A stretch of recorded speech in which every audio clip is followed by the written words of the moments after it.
Жартылай жеңіс көк белбел палуанға. Жартылай және жамбас ұпайымен көк белбел палуан алда.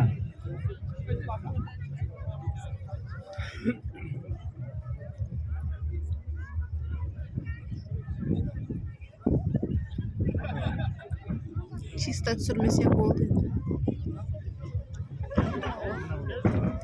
О боже. А, не считается, да?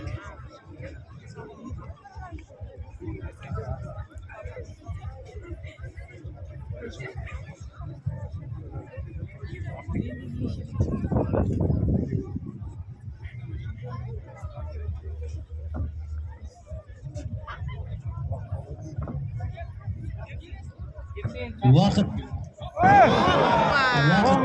таза жеңіс. Бұл кездесуде таза жеңіске Тамашаев Әділен жетті және де 60 келі салмақ дәрежесінде қола жүлде